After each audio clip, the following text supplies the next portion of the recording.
Ito, ang latest weather update.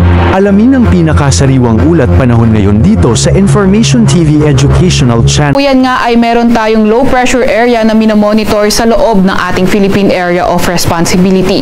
Kanina alas 3 ng hapon, ito ay nasa may layong 350 kilometers kanluran ng Abukay, Bataan.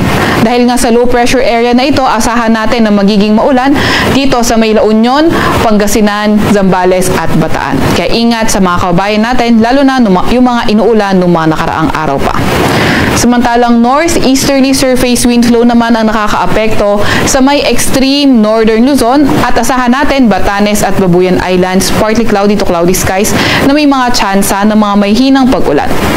Para naman sa Metro Manila at nalalabing bahagi ng ating bansa, partly cloudy to cloudy skies at may mga tsansa ng mga localized thunderstorms.